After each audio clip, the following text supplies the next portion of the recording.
ನೀವು ನೋಡ್ತಾ ಇರೋದು ಮಲೆನಾಡಿನ ಸುದ್ದಿ ಮಾಧ್ಯಮ. ಇದು ವೆಸ್ಟರ್ನ್ ಘಾಟ್ ನ್ಯೂಸ್, ಬಡ ಜನರ ಧ್ವನಿ.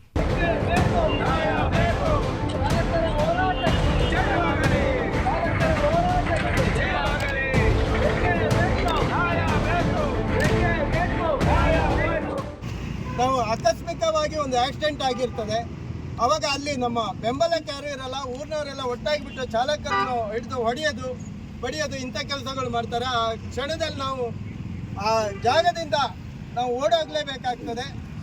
ಓಡೋಗಿ ನಮಗೆ ಹತ್ತಿರ ಸ್ಟೇಷನ್ಗಳಿದ್ದರೆ ನಾವು ಅಲ್ಲಿ ಹೋಗ್ಬೋದು. ಆದರೆ ಕೆಲವೊಂದು ಸ್ಥಳಗಳಲ್ಲಿ ಸ್ಟೇಷನ್ ಹತ್ತಿರ ಇರಲ್ಲ.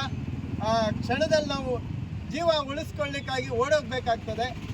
ಆ ಕಾರಣ ಇಟ್ಕೊಂಡು ಇವತ್ತು ಕೇಂದ್ರ ಸರ್ಕಾರ 10 ವರ್ಷಗಳ ಶಿಕ್ಷೆ ಹಾಗೂ 7 ಲಕ್ಷ ದಂಡವನ್ನು ವಿಧಿಸಿದೆ.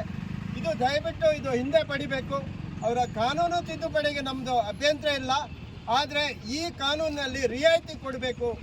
ಕೆಲವೊಂದು ಕ್ಷಣಗಳಲ್ಲಿ ನಾವು ಆಕ್ಸಿಡೆಂಟ್ ಆದಾಗ ಏನು ಮಾಡಬೇಕಂತ ಗೊತ್ತಿರಲ್ಲ.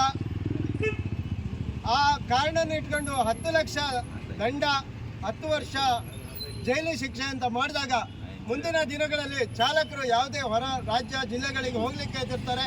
ಹಾಗೆ ಈಗಾಗಲೇ ಚಾಲಕರು ವೃತ್ತಿಯನ್ನೇ ಬಿಡುವಂಥ ಒಂದು ಪರಿಸ್ಥಿತಿ ಬಂದಿದೆ.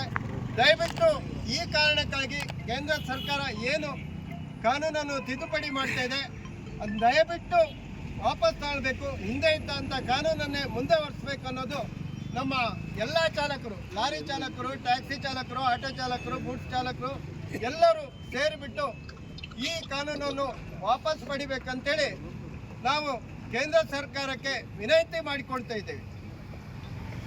ಹಲೋ ಭಾರತ್ ಮಾತಾ ಕಿ ಜೈ. ಅದೇ ರೀತಿ ಕೇಂದ್ರ ಸರ್ಕಾರ ಮಾಡಿರೋ ಈ ಕಾನೂನಿನ ಬಗ್ಗೆ ನಾವು ಒಂದು ಹೋರಾಟವನ್ನು ಮಾಡ್ತಾ ಇದ್ದೀವಿ. ಈಗ ಅವ್ರು ಹೇಳ್ತಾ ಇದ್ದಾರೆ 7 ಲಕ್ಷ ರೂಪಾಯಿ ದಂಡ, 10 ವರ್ಷ ಜೈಲು ಅಂತ. ಸರ್, ನಮ್ಮ ಹತ್ರ ಆ 7 ಲಕ್ಷ ರೂಪಾಯಿ ದುಡ್ಡಿದ್ರೆ ನಾವು ಯಾರು ಈ ಚಾಲಕ ವೃತ್ತಿ ಮಾಡೋದು ಇದೇ ಇಲ್ಲ. ನಾವೇನಾದ್ರು ಬೇರೆದೇನಾದ್ರು ಮಾಡಿಕೊಂಡು ಏನೋ ಮಾಡ್ಬೋದು. ಹಾಗೆ ಇವ್ರು ಹೇಳ್ತಾ ಇದ್ದಾರೆ ಗಾಡಿ ಬಿಟ್ಟು ಓಡಾಕಬಾರ್ದು, ಗಾಡಿ ಹತ್ರನೇ ಇರಬೇಕು ಅಂತ ಹೇಳ್ತಾ ಇದ್ದಾರೆ. ಆದರೆ ಗಾಡಿ ಪೊಲೀಸರು ಬರೋವರೆಗೂ ನಾವು ಅಲ್ಲಿ ಇದ್ದರೆ ನಮ್ಮನ್ನು ಜನಗಳು ಬಿಡಲ್ಲ ಅಂತಲ್ಲ, ನಮ್ಮೆಲ್ಲರೂ ವಿಚಾರನ ಹೇಳ್ತಾ ಇದ್ದೀವಿ. ಜನರು ನಮ್ಮನ್ನು ಅಲ್ಲಿ ನಿಲ್ಲಕ್ಕೂ ಬಿಡಲ್ಲ, ನಮ್ಮನ್ನು ಹೊಡೆದು ಸಾಯಿಸ್ತಾರೆ. ಆ ಥರ ಆಗಿರೋದ್ರಿಂದ ಹತ್ತಿರದ ಪೊಲೀಸ್ ಸ್ಟೇಷನಿಗೆ ಎಲ್ಲರೂ ನಾವು ಹೋಗಲೇಬೇಕಾಗ್ತದೆ. ಅದಕ್ಕೋಸ್ಕರ ಈ ಹೋರಾಟನ ಮಾಡ್ತಾ ಇದ್ದೀವಿ. ಮುಂದೆ ಇವತ್ತು ಸಾಧಾರಣ ಸಣ್ಣದಾಗಿ ಹೋರಾಟ ಮಾಡ್ತಾ ಇದ್ದೀವಿ. ಈ ಮುಂದಕ್ಕೆ ದೊಡ್ಡದಾಗಿ ಹೋರಾಟ ಮಾಡಬೇಕಂತ ಇದ್ದೀವಿ ನಾವು. ನೋಡುವ ಇದೇನಾಗುತ್ತೆ. ಏನೋ ಪಡೆದ್ರೆ ಸರಿ, ಹಿಂದೆ ಹೋದರೆ ಎಲ್ಲಕ್ಕಿಂತ ಮೇಯ್ನಾಗಿ ನಾವು ಚಾಲಕ ವೃತ್ತಿನೇ ಬಿಡಬೇಕು ಅಂತೇಳಿ ಡಿಸೈಡ್ ಮಾಡ್ಕೊಂಡಿದ್ದೀವಿ. ಈ ಕಾನೂನು ಅಕಸ್ಮಾತ್ ಆಗಿ ಇದನ್ನು ಇವರು ಪಡೀಲಿಲ್ಲ ಅನ್ನೋಂಥ ಟೈಮಲ್ಲಿ ನಾವು ಇದು ವೃತ್ತಿಯಲ್ಲೇ ಬಿಡಬೇಕು ಅಂತೇಳಿ ನಾವು ಡಿಸೈಡ್ ಮಾಡಿದ್ದೀವಿ. ಚಾಲಕರ ಹೋರಾಟಕ್ಕೆ